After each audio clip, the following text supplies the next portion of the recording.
Hello, Gigi, and welcome to the Truth Contract. Thanks, David, for having me on. What a pleasure to be speaking with you.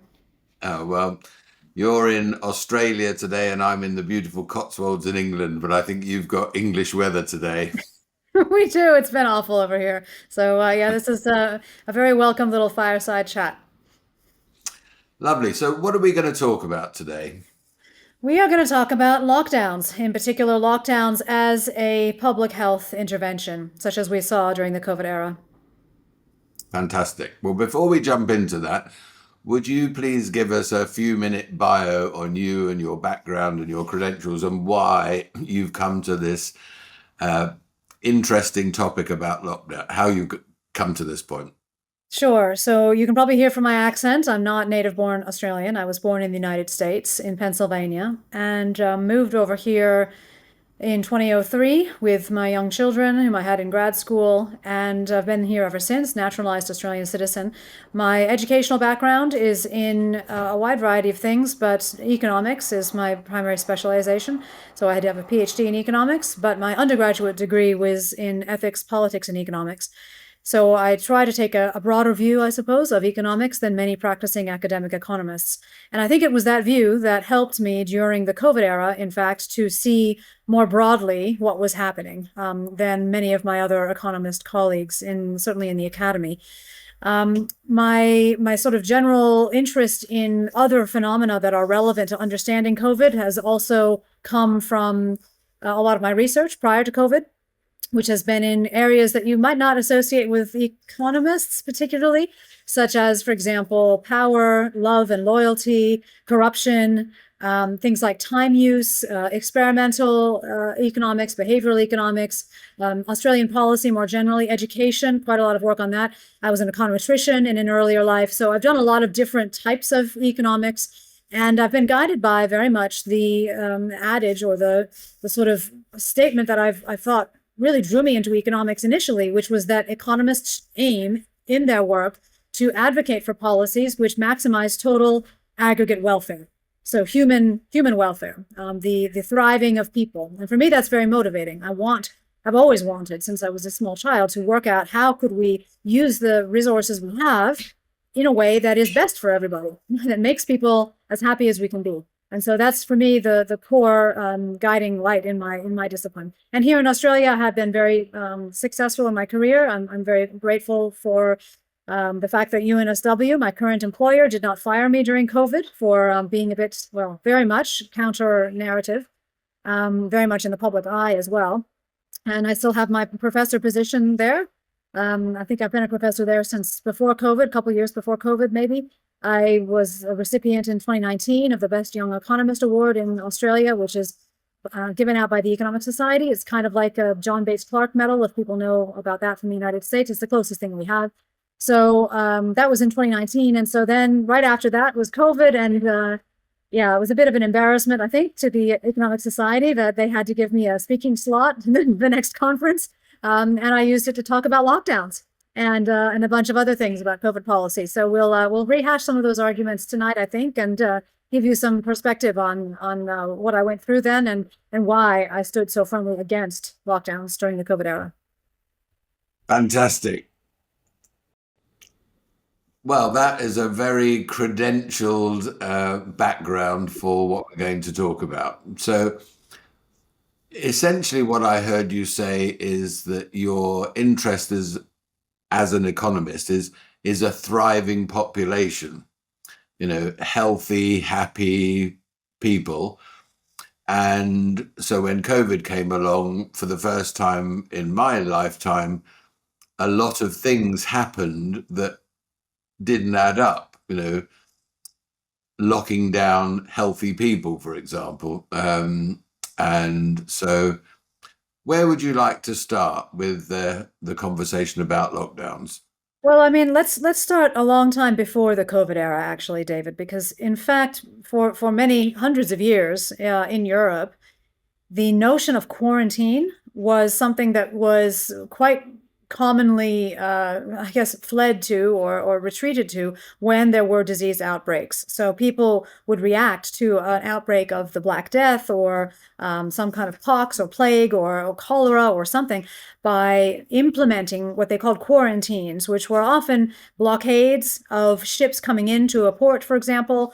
People would have to stay on a ship in a harbor for potentially often 40 days. That's actually where quarantine comes from, the root being 40. And that was intended, or at least sold, as a preventative measure. So we don't want to get whatever disease it is that those people could be carrying because they're coming from, let's say, Iberia, which is known to have a Black Death outbreak at the moment. We here in Venice don't want that.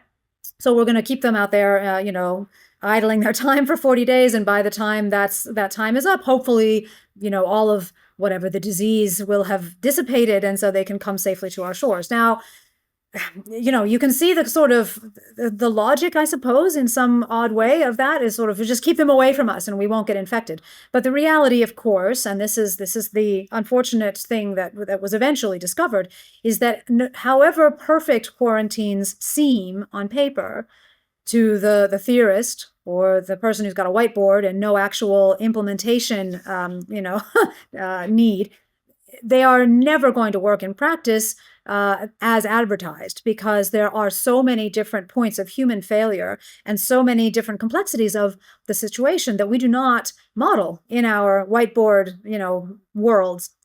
And so that inevitably ended up being a mistake. Almost inevitably. I wouldn't say completely, because there are occasionally times, like if you have a walled city and literally nothing comes in or out, including rats, birds, or anything else, you can, if you can just stay like that for a long time, you can potentially protect from disease. Or if you're extremely far away from some other settlement, you can just be, protected. But those cases are quite rare in the sort of post, 200 or 300 AD era. And so, what happened usually instead was that people would be, having to pay these huge costs, like sitting idly in a harbor for 40 days with rotting cargo and people who were hungry and getting weaker because they weren't able to get resupplied by the port, and probably didn't have fresh water and all sorts of problems. And the people at the port weren't able to do business with these people from the ship, so it slowed down trade, right? All these costs. And you didn't really end up stopping the disease usually anyway. So, you'd eventually get the disease on the shore. Some people would die, and other people wouldn't. And there wasn't really much analysis or understanding of why. And then it would all sort of dissipate and you'd move on, right? And sometimes it would be a very bad outbreak and sometimes not so bad. So this was used for hundreds of years. And then in the mid 1800s, in the UK, in fact, the country where you're sitting now, there was this sort of revelatory movement called the Sanitarian Movement, which consisted of essentially self-made scientists who were, coming out of that time of, the tradition of the Enlightenment and the sort of scientific progress that came after that, who thought, what, right, I mean, I have this history here of public health, which uses quarantine, but I see all of these negative effects. Could it really be that quarantine is stopping disease, or is it really just a very costly measure, which is being implemented for some other reason? And so the sanitarians did some research. Charles MacLean is the most popular and most famous one, I would say. And I have a co-authored very, very long paper with a bunch of people right now on IZA, which talks about the failed history of quarantines. It goes into this history in some depth and uses some of the quotes of Charles MacLean and his fellow sanitarians to illustrate how their research basically was the first kind of cost-benefit analysis of the quarantine policy as a public health measure that had ever been done. And what they found was that it was almost inevitably very costly and did not achieve the stated aims. And what they decided or discovered instead was that really what mattered for keeping people sick or healthy was what kind of environment they were living in. Are they living in a reasonably clean environment with reasonably clean water, hygienic surroundings, sewage, reasonably healthy food, and sort of ability to see the sun and have not just a huge viral load by being cheek by jowl with other sick people. So the sort of, the standard hygienic measures that we would now associate with a hospital, but not quite that extreme, right, were basically kind of seen as or found to be much more effective at mitigating disease. Now, they wouldn't completely prevent disease, but it was essentially this sort of balance between what we then came to know as the germ theory of disease versus the terrain theory of disease, right? So the germ theory is that there are these little microorganisms that can make us sick. Of course, that's true. But on the other hand, who do they make sick? They make sick the weakest. So the terrain where the germ lands, which is the human body where it lands, really matters. So whether you are healthy, and whether you're healthy depends on whether you've had access to clean water, good food, good sleep, sort of a hygienic environment. So your body hasn't already had to deal with defending against a lot of ambient microorganisms when the lethal one comes along, right? So you don't want too much cleanliness, of course. We can have that conversation, but you do want a lot more cleanliness than you had in about 1830 in the British cities, right? So the sanitarian movement essentially put a line through quarantine as a reasonable public health measure and elevated sanitation. And that is exactly the point in history when you started to see human longevity rising, right, in the mid 1800s.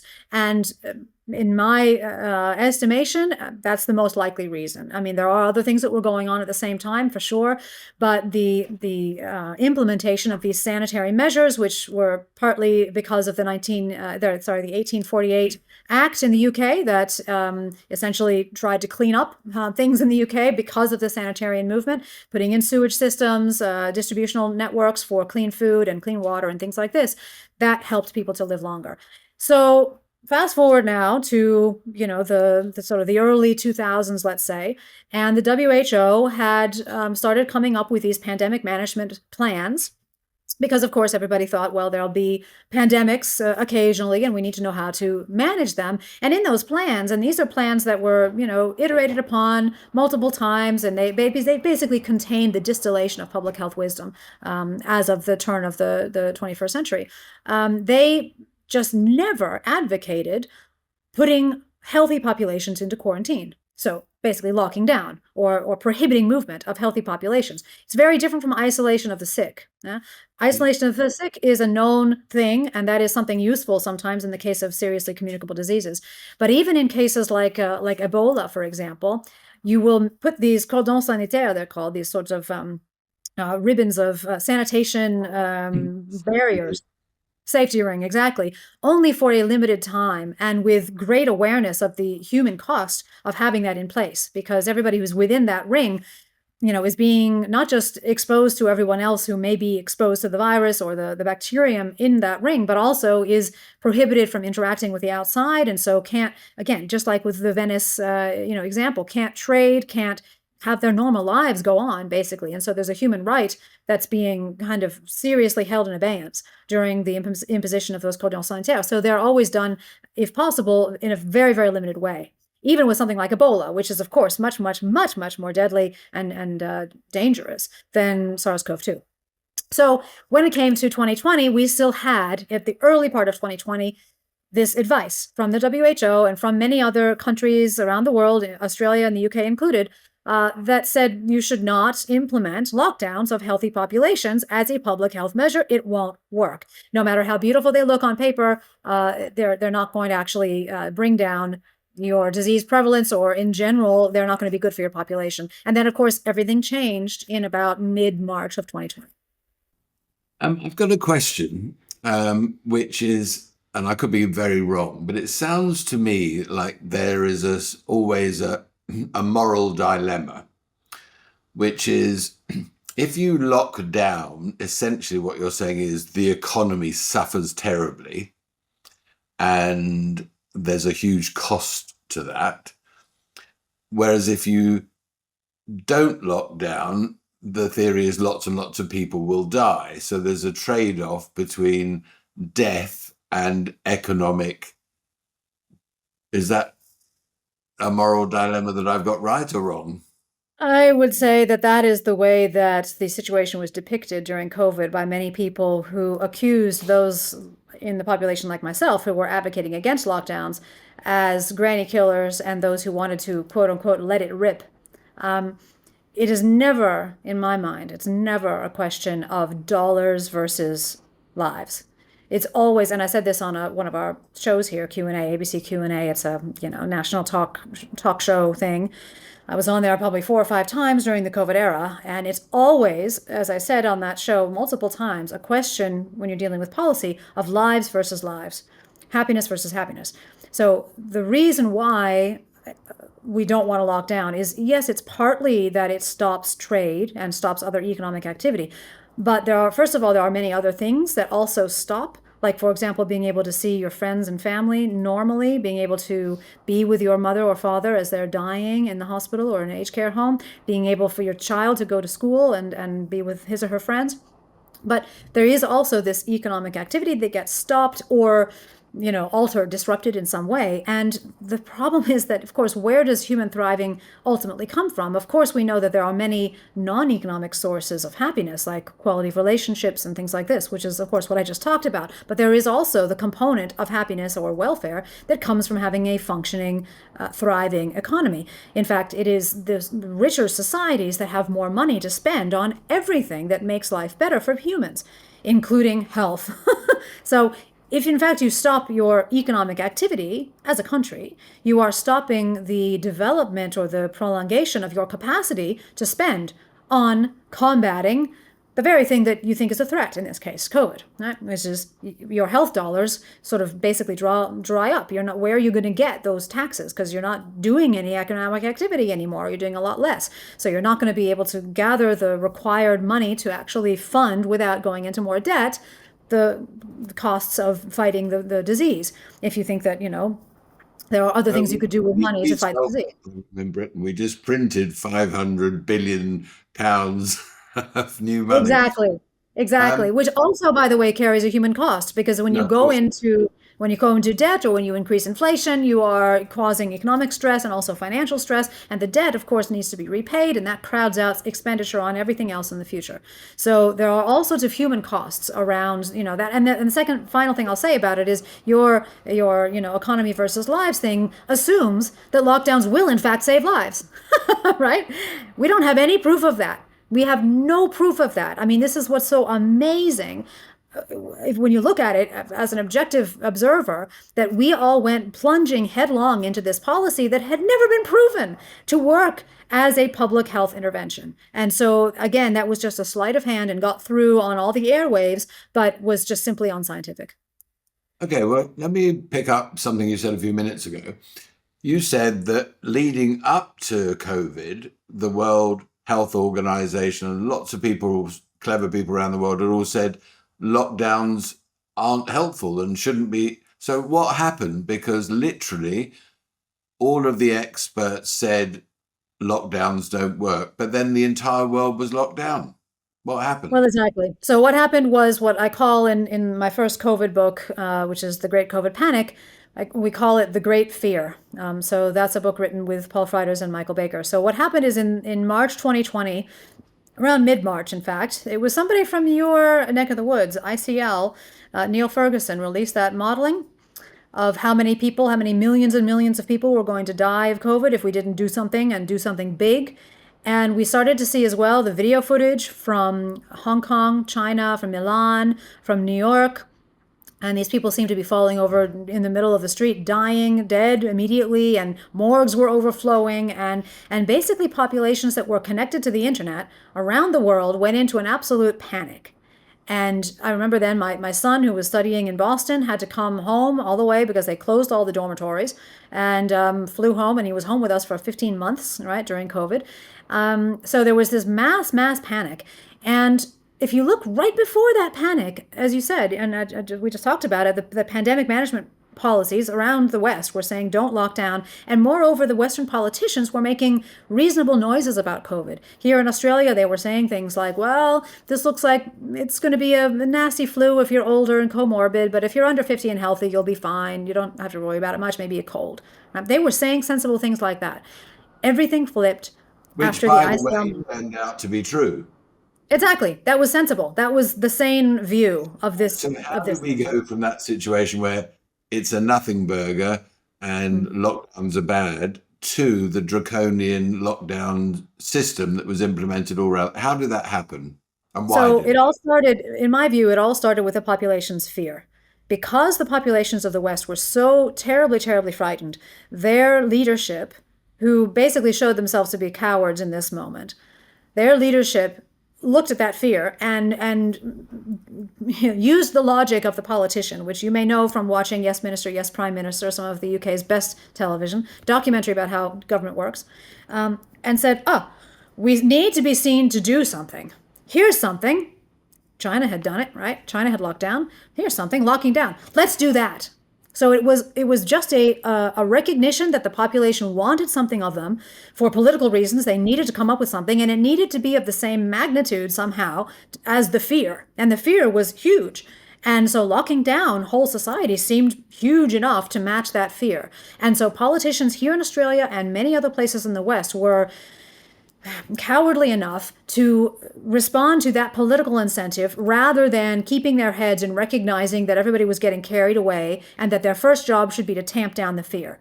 So it was politicians reading the political writing on the wall, responding to that, wanting to keep their seats, wanting to be painted as the savior, because otherwise they were, going to be treated as somebody who wasn't taking this seriously enough, right? And was maybe a granny killer and all the other things that I got called and other dissidents got called during this period. And so and people embraced this. They were hungry to be locked down. Here in Australia, we had multiple politicians returned with landslides to office, having had the most draconian lockdowns almost in the world. I think Victoria in Melbourne, it was the capital of Victoria, they had the longest and most severe lockdown of any place in the world. And they had a trickle of cases early on in the COVID era. Before we opened our international borders at the end of 2021, there was hardly anything to speak about. So the population was what was, the fear of the population was what really propelled it. And then the cowardice of the politicians who showed themselves in that moment to have really sold out. They were no longer really representing the actual interests of the people of their countries. They were representing their own interests, and they were following entirely political incentives, and it had nothing to do with health. I've got two questions. The first is that all over the internet the last few years, there have been lots and lots of videos showing that those people who were collapsing in Hong Kong and China were in fact actors. And even though they collapsed in the street, 2 minutes later they got up and went home. And so it's almost like the fear that people felt watching videos like that on the news was itself manufactured in order to create the fear in the population. Well, I mean, I would say it slightly differently. Let me add what.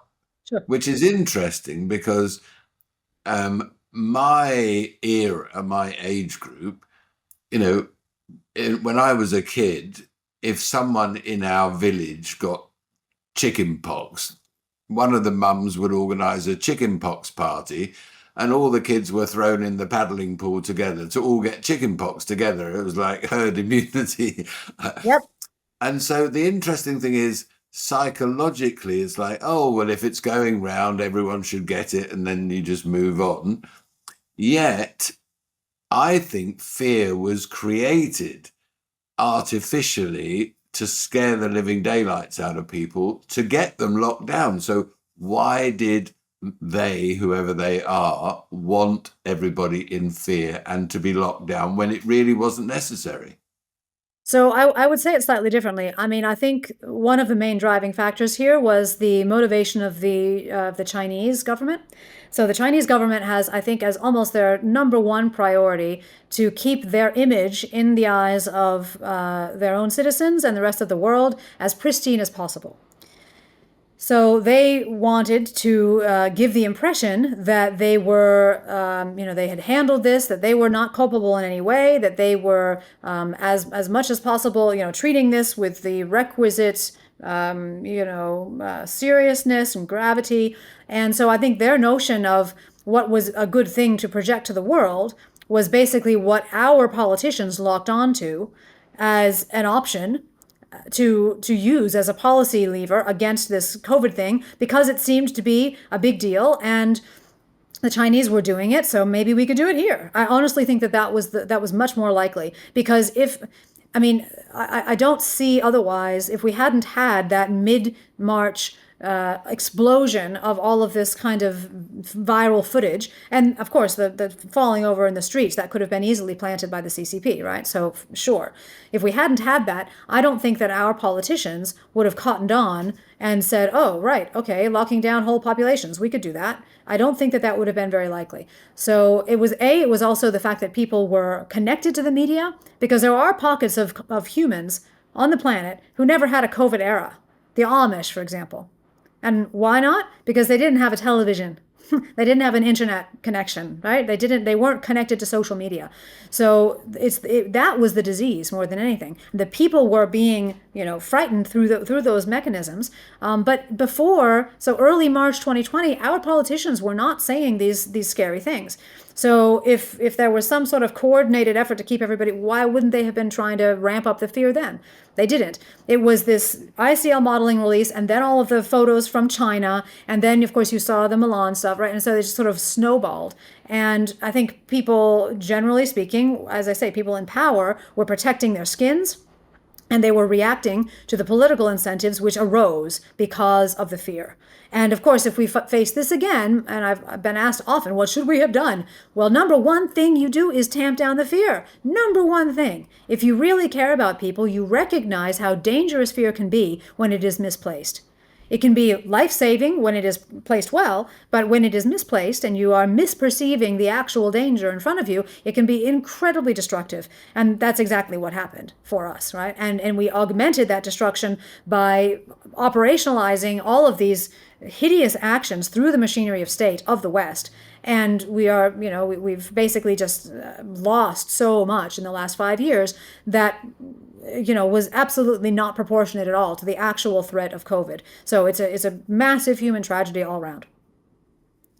Where do you stand on the conspiracy theory spectrum that this was a trial run just to see if something could be put in place to scare the living daylights out of everyone and control them through a global lockdown? I mean, if there's anybody in this world who was thinking that way, maybe there are a few. They're not going to be seen. They're not going to advertise themselves. They're going to be operating in back rooms somewhere. But I think the vast, vast majority of people who were going along with the implementation of these destructive measures were not like that. I firmly believe that most human beings are not psychopathic or sociopathic.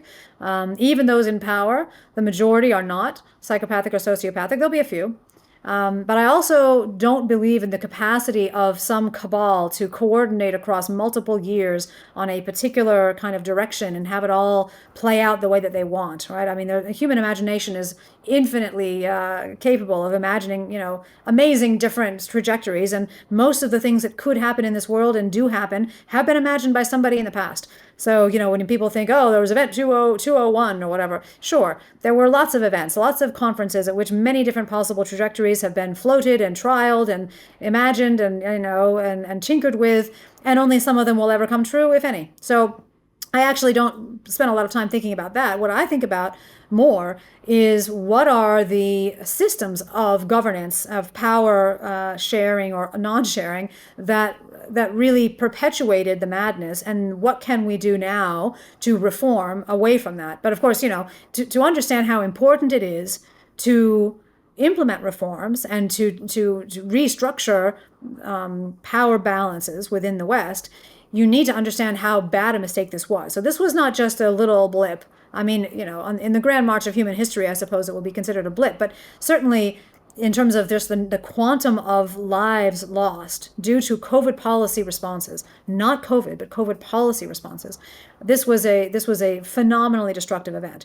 I mean, we're talking on the order of the world wars, or the Pol Pot stuff. I mean, millions and millions of people, and it's important to recognize how we can quantify that in a way that is not just talking about the economy, as you say, right? Because that's what people will often say, oh, but everything was worth it because, health is more important than anything. Health is very important, of course, but so are many other aspects of human thriving. And so are, by the way, many aspects of health apart from COVID. So when you conceptualize human thriving, you need to understand all of the different ways in which humans, thrive. What inputs do we need in order to thrive most fully? And during the COVID era, there was this blinkered vision of what was important for human thriving, and I think that was shared by people on the street and by bureaucrats and by politicians alike, which was health was defined, human thriving was defined by whether you had COVID, whether you were, recovered from COVID, whether you were in hospital for COVID, right? It was all about COVID.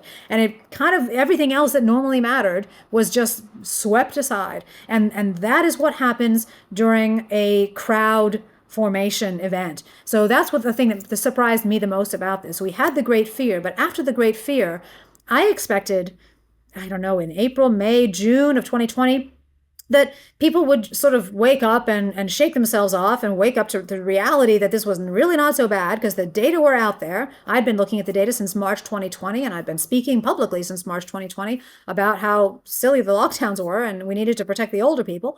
But it just it didn't happen, right? People weren't waking up. And I realized with some degree of horror, some way through that year, that what I was witnessing was a formation of a crowd. And of course, you've read about these things from history, right? The witch hunt, for example, from Salem, from my country of origin, the sort of 1936 to 38 sort of Nazi Germany thing, right? Where the sort of the rise of the Third Reich and the formation of this sort of crowd of belief. And it's essentially when a lot of people in a diverse society get kind of latch on in terms of their attention and their mindset and their approach to life on one particular problem or threat or consideration, and it dominates all else. And it basically just sort of it almost eclipses everything else that normally is important.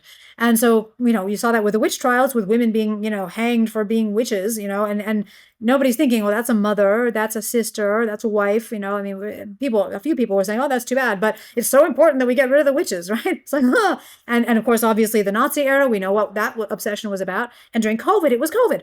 So everybody just was only thinking about COVID. And as another function, another feature of the crowd, what you saw was suppression of dissent. Anybody who wasn't part of the crowd was ostracized, belittled, demeaned, gaslit, canceled if possible. I was defamed on Twitter, even though I've never even had a Twitter account. I was called so many things. Neoliberal, Trump cannot, death cult warrior, granny killer. I was accused of advocating for people to die. I was accused of being against masks because it was something about herd thinning. Just horrible stuff, right? I had some death threats and that sort of thing. I have a jar full of all the epithets, right? But that is a feature of a crowd. That's what happens. That's part of the self-perpetuating sort of almost biome of a crowd. They have this defensive mechanism, which is to shut out and suppress alternative beliefs, because of course those alternative beliefs threaten the crowd. So that was something that I experienced, and many, many other dissidents, COVID-era dissidents around the world experienced. We saw words like fringe epidemiologist, right? Fringe economist, fringe this, intellectually dishonest, blah, blah, blah. Lots of really derogatory, demeaning things leveled towards people who, to that point, were quite at the tops of their professions. So that was a really amazing time. And that is, of course, one of the reasons why we had the prolongation of the COVID measures, including the lockdowns, because alternative views simply didn't have a chance to be aired. Very interestingly, all of the media at the beginning of COVID focused almost exclusively on people dropping dead in the street in China.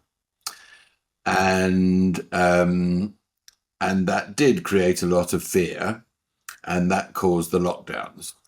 The interesting thing for me is that over the next 3 or 4 months, there was never any footage of anybody dropping dead in the street in London or Sydney or Milan or Paris or anywhere. And people didn't realize that those videos that they were shown of China weren't happening on their own, in their own backyard. However, fast forward the video a year or so to after the jab was introduced, there are hundreds and thousands of videos of newscasters and athletes and all sorts of people suffering adverse reactions allegedly to the shots. But interestingly enough, the government didn't turn around and say, oh my gosh, all these people having myocarditis and heart attacks and strokes and suffering from the shots, they must be stopped. We must have a lockdown of the shots. And I remember even hearing people on the news saying, well, the reason people aren't falling down on the streets in London is because we've got lockdowns. As if the lockdowns justified the fact that people weren't. It's like, hang on a minute, if there was a virus going around that could attack people just from wandering around the street, they'd be falling down. And so it all feels to me like lockdown is a gigantic psyop. Oh, yeah. Look, I mean, I can see how you think that, and you can think of it that way. It was certainly sold to us through a psychological operation. Sure, for sure. I mean, here in Australia, we had the government spending money on actors young actors to climb into a hospital bed and connect themselves to a ventilator and start, hyperventilating in order to somehow prove that COVID could affect everybody. I mean, it's absolutely unconscionable what was done with taxpayer dollars to the Australian people. It was absolutely a population-wide abuse. So yes, you're right about that. But I also think, it's what you describe is again quite characteristic of a people who are trapped in the trance of a crowd. Logic doesn't really matter anymore. It just doesn't matter. So they're not going to think through the way that you've just described. Wait a minute. Nobody was falling over in the street in Milan, but they were in China. But does that mean that it's not the same thing? Does that mean that the Chinese one was fake? They're not thinking because their brain activity has basically just been shut off by membership in this crowd, at least on this topic. So when you're in a crowd on a particular topic, you basically just are no longer capable. You're really no longer capable of using your own mental faculties to process data and come up with a suggested interpretation of those data to try to understand your world, which is, of course, the way that we're, in science, we're taught to use our brains, right? But of course, in the real world, many people use their brains, even scientists, a lot of the time, simply to justify what they already wanted to do, right? But in the crowd situation or setting, it's much, much worse. They use the brain to justify through any means necessary, almost, whatever it is that the crowd is believing in that moment. This is very Orwellian. You wake up in the morning, what does the crowd believe? Well, the crowd believes now that 2 masks are necessary to protect. Okay, well, 2 masks. And you know what? I'll come up with, reasons A, B, C, D, E, and F. Why that's reasonable. And I'm going to spout them to all my family members. I saw this in person, right? I'm sure you did too. And having the conversation with someone who's in a crowd where you're giving them data, you're showing them on the screen here. Do you see how many people died? Well, that can't be right because this, that, blah, blah, blah, blah, blah. And they just dismiss or they actively just won't engage with alternative views, right? And that was a defense mechanism. Again, it's the defense of the crowd, the creature almost of the crowd, which is it's a social psychological phenomenon. So, and that has been seen in the past and it's been studied by sociologists. For example, Charles Mackay was a pretty famous one who said, in fact, men go mad in crowds and only recover their senses slowly one by one. And it's that slowly one by one phase that we are now in. But during 2020, 2021, 2022, it was peak crowd, peak COVID cult. And you just couldn't have a reasoned conversation with people because they had been subjected to this psyop and they were permanent card-carrying members of the crowd. At least that's what they felt at the time. It really is like 1984. We've always been at war with Eurasia. And if you say you haven't, well, into room 101 with you. That's just what it was like. I liked your comment just now that the Amish communities and other similar communities didn't suffer COVID at all because they didn't know about it. Exactly. Exactly. I was living in London during that, and I had a neighbour who was a recluse. He was a writer, and he probably went out once a week for a shop, and that was it. And he said to me one day, why is everybody wearing a mask? And I said, oh, it's this COVID thing. And he goes, oh, what's that? and he didn't listen to the radio or the news. And he was like, silly so-and-sos. Yep. So let's work on the assumption that now this technique of lockdowns has been implemented globally once and it's worked. not worked from a economic or health perspective, but it's worked from a control perspective. Um, what do you think would happen if, in a year's time, disease X or some other, pandemic were to emerge? Do you think that the governments would say, right, well, we've already got the playbook locked down, print more money, and let's get through this? Or do you think that the next time people would resist and say, no, hang on a minute, we're not locking down like we did last time? Well, I think it depends on how much money is spent on the psyop, basically. How much are people going to be in fear? Because again, it's that fear that causes the forgetfulness, the amnesia about everything else that matters. So that's a large part of it. How much effort would be put into and money and resources into that fear campaign, and how much could it be resisted at the community level?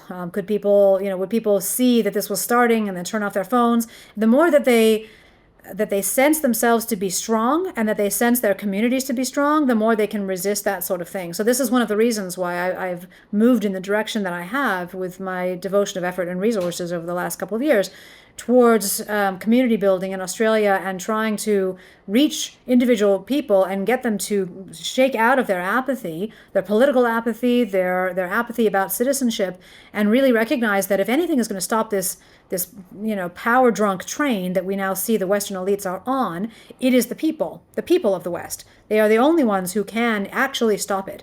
And we have the power, we have the capacity, we have the numbers. We just don't have the will at the moment. So I like to think that if our communities were strengthened compared to what what the level of strength is that they have now, and if people recognize that this kind of fear campaign was beginning again, and especially if the economic situation were sufficiently bad that people wouldn't fall for it again. But fear does a lot to people, right? Fear can, well, obviously, can make you, make huge sacrifices. And in fact, I talked about this exact phenomenon of selling some sacrifice to people on the grounds that it would, save someone they loved, grandma, or the health of the nation, or whatever, and having that sacrifice actually result in destruction instead of love. I talked about that in a recent TEDx talk that I gave, and that talk was not approved by TEDx, and it hasn't been published to the TEDx platform. It was published by Brownstone Institute, thank you very much, Jeffrey Tucker, on their Rumble site, but it's too dangerous an idea because I think it's basically just true. That's what happened during COVID, and that happens quite regularly, actually, in our modern systems of governance, is that policies are sold to populations, policies that require sacrifice, whether you're talking about in the area of energy, or in the area of gender relations, or in the area of misinformation, quote unquote.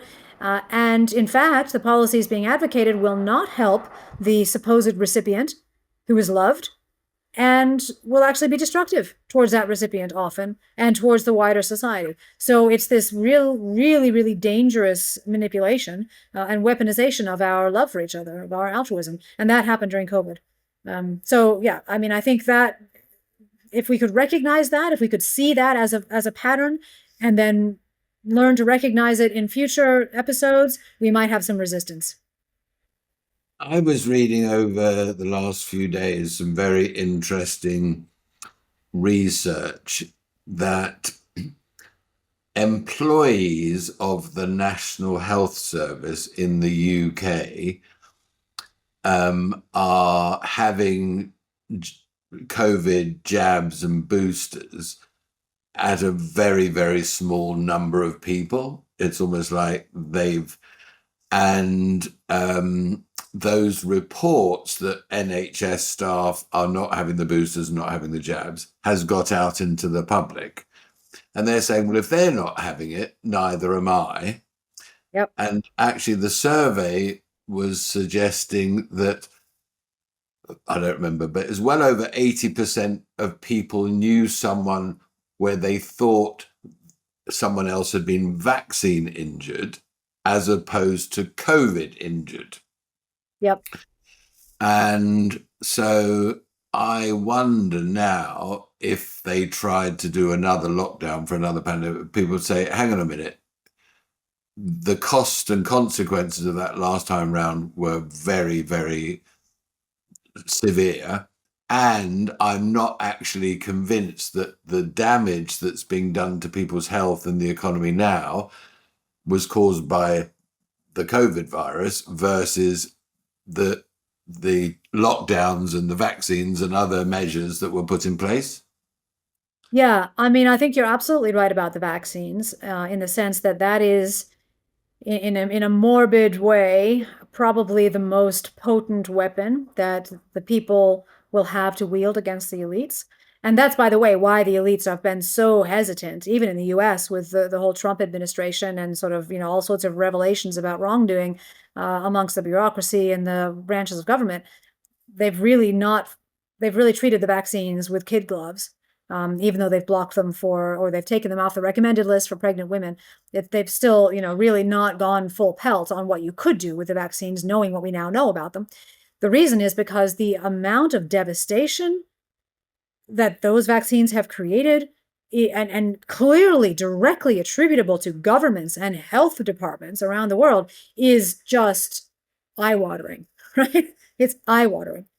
And people can't they can't take the vaccine out of their bodies, right? So if they've been vaccinated, they're hearing about all these negative effects. Every time they cough or catch a cold or have a headache, they'll be thinking, "Oh my gosh, could that be the vaccine?" So the people carry this damage. Whereas with the lockdowns, they don't really carry it. Most people have forgotten about it. They think, "Oh, that was a bad time," or, "too bad about that," or "I liked being home with my cat for a while, but it got a bit old." Whatever they think about it, but it's kind of in the past.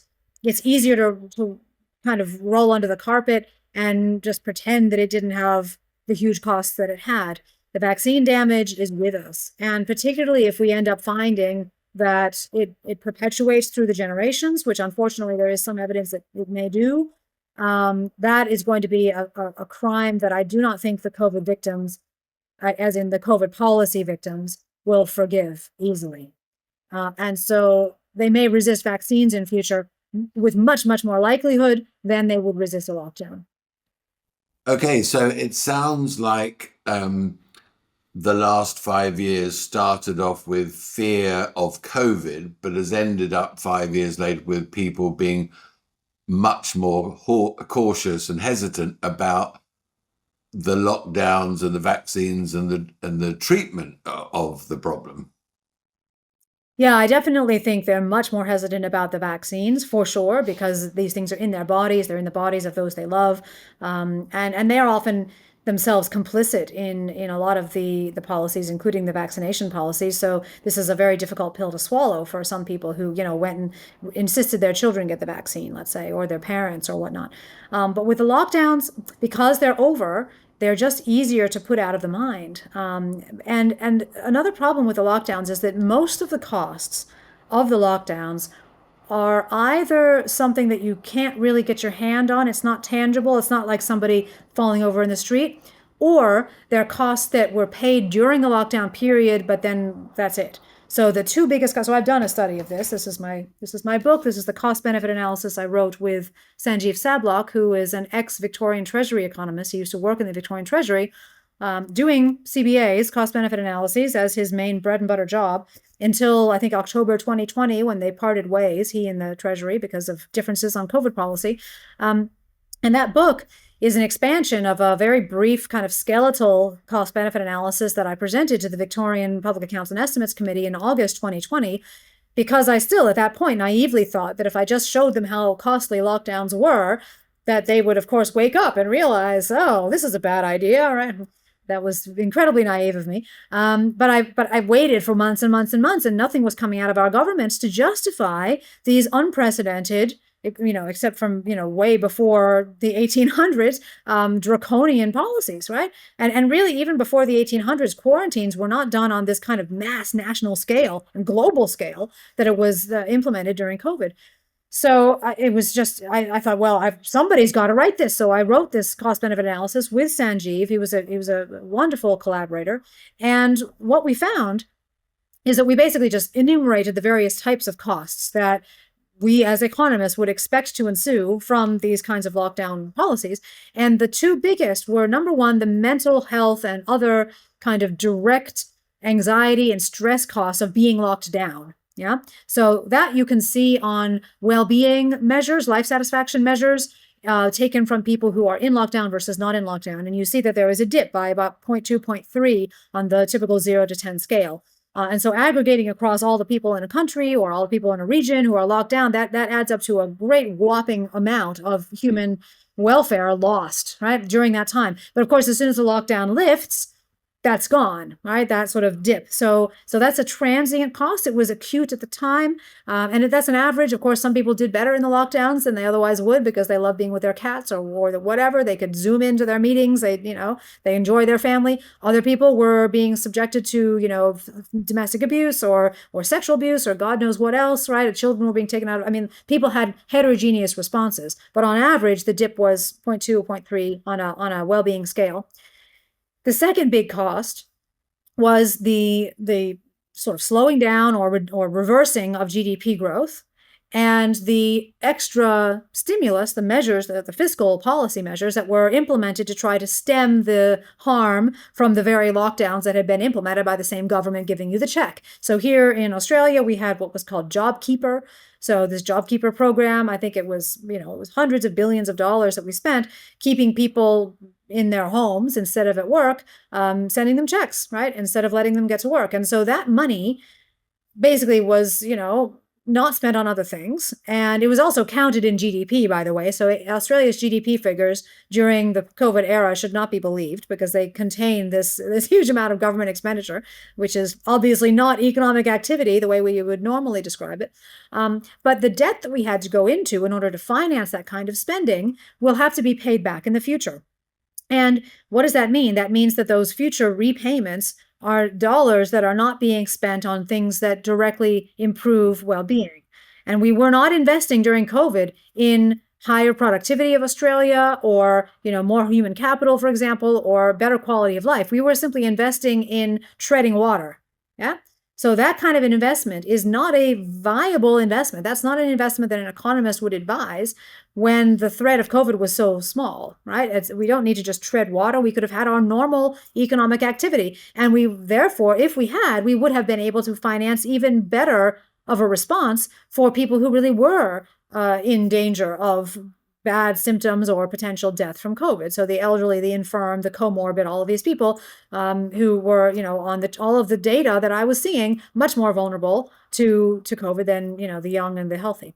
So, and unfortunately, the better world that we could have had if we had, not slowed down our economies, not spent so much money, debt financed, to prop up everything, and therefore not had to service that debt in future years and been able to spend the money instead on other things, that better future world will never be seen by anybody, right? That is a figment of an economist's, imagination in a sense. It's what we would have expected if the trend lines from 2019 had continued in terms of raising quality of life and whatnot. And because nobody will ever see that world, often it means that it's out of sight, out of mind. People just deal with the world they're given. Everything's just a little bit worse. I think there was somebody in Love Actually who said that, things will just always be a little bit worse, right? But it's not like people are really coming face to face with the loss. They just realize things are a bit worse than they should be, perhaps. So for those reasons, I think the lockdown damage is not as salient and it's not going to be as motivating for people in future. They're more vulnerable then to accepting lockdown as a policy relative to the vaccines, where the damage is quite salient. It's in your families, it's in your friendship circles, it may be in you, and people just can't get rid of it. They can't get it out of their bodies. And they worry about it being passed to the next generation. They worry about the miscarriages. They worry about the menstrual abnormalities, all this foreboding sort of stuff.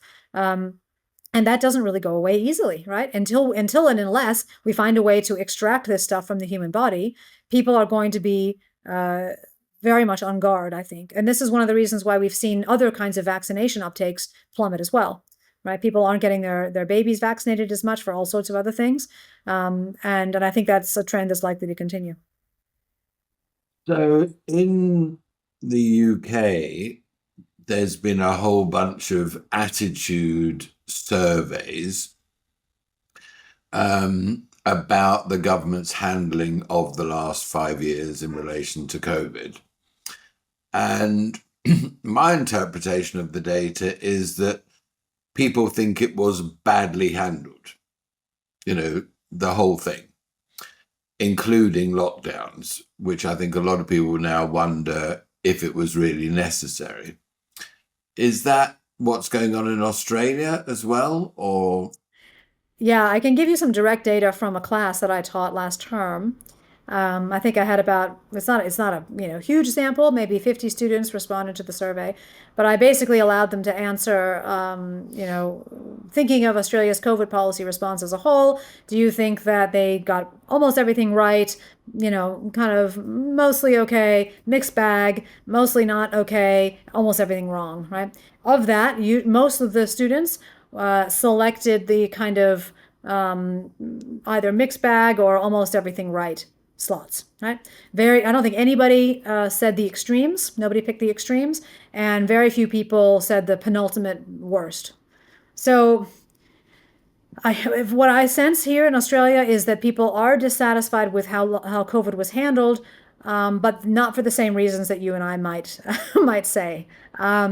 They think that, for example, the vaccines weren't rolled out fast enough, or they think that lockdowns lasted a bit too long, or they think that the mask guidance was a little bit shaky, or they think that the testing regime was not airtight enough, or there wasn't enough testing, or they think that maybe the aged care homes had the wrong particular policies. It's this fiddly stuff. It's the deck chairs and the Titanic stuff, more than thinking, right, that entire policy response was absolutely wrong-headed, and we should never ever do that again, which is my position. Because people just they still can't get it out of their head that COVID was a serious threat to at least some people, and we should have treated it with some respect, therefore, and the lockdowns were, at least, to some extent, treating it with respect, right? They just can't get that out of their head, and this notion the lockdowns will just be costly feels it feels to them almost like a calculating kind of conclusion.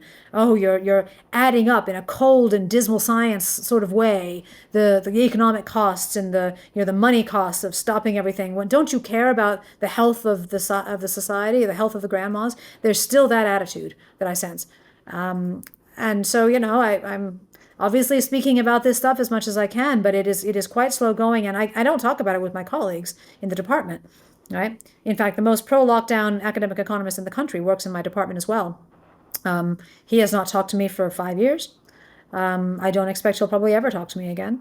And a lot of people, I mean, they just don't want to talk about the whole COVID policy era. They basically pretend it didn't exist. Whereas I see easily 20 years worth of PhD theses that should and could easily be written on the effects of the COVID policy response.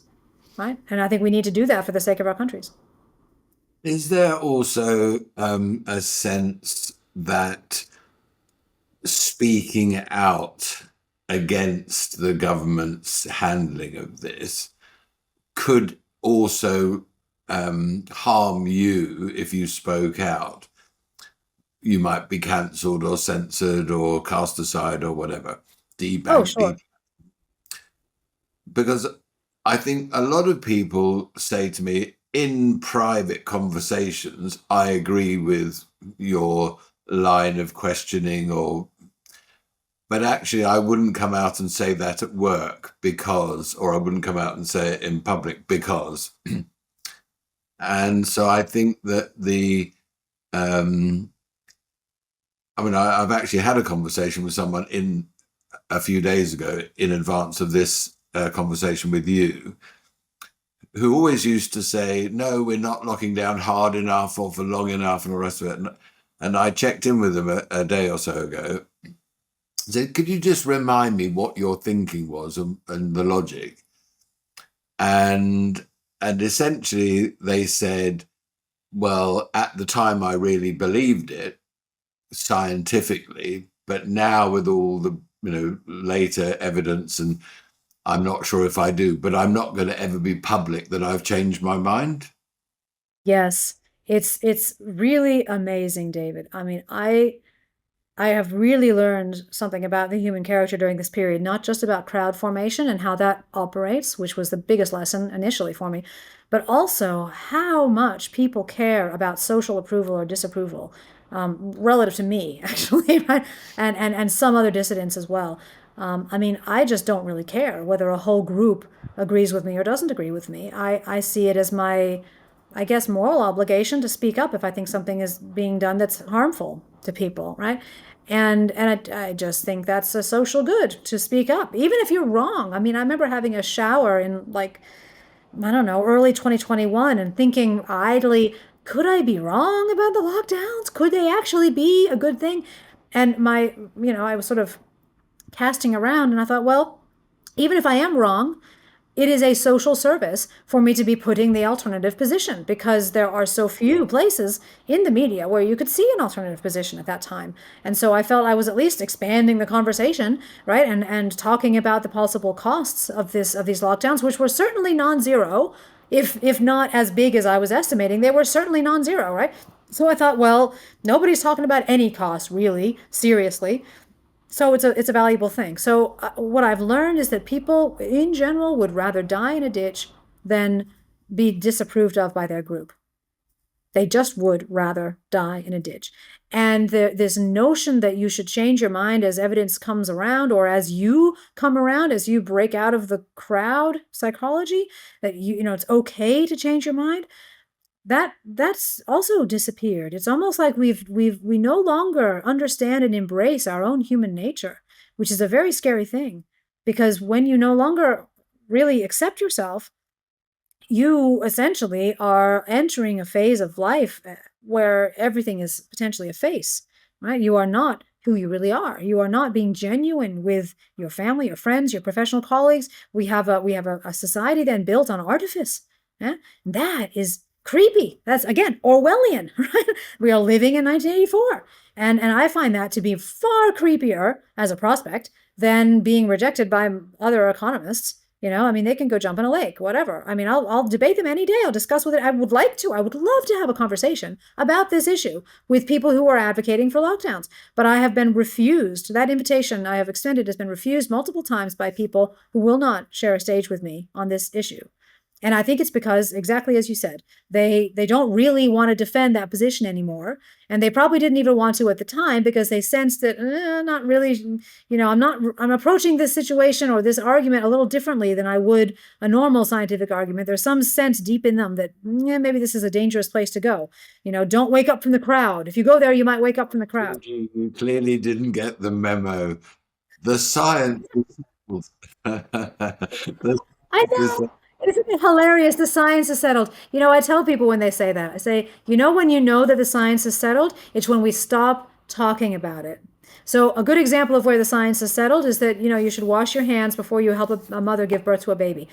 Do we ever talk about that anymore? No. Nobody's going around saying, you know what, but wait, there are studies that say you shouldn't wash your hands, right? No, nobody's saying it. So when you do a Google search, for example, on, let's say, ivermectin, right, for COVID, or on whether COVID vaccines are safe, you get reams and reams of results on Google, right? Page after page after page. Methinks Google doth protest too much, right? When you see that, the science is not settled. When you see that degree of defense and sort of repudiation of the other side, that is an immediate signal that something is rotten in Denmark. There are other interests going on apart from the search for truth. And that's certainly the case in many areas of science today, I'm sad to say, but certainly in the areas of the vaccines and the effects of the lockdowns and how you should treat COVID and plenty of other things that are related to the COVID era. We're going to wrap up in a second, and I've got a final question for you. But just before that final question, one of the things that infuriates me about this in the UK is, in a year and a half to 2 years, the government printed £500 billion, almost £500 billion, to fund furlough payments and business bounce back loans, which of course doesn't need to get repaid until the next 20, 30, 40 years. So it's almost like no one had any cost or consequence in the short term. but my children and my grandchildren are going to have to pay for that.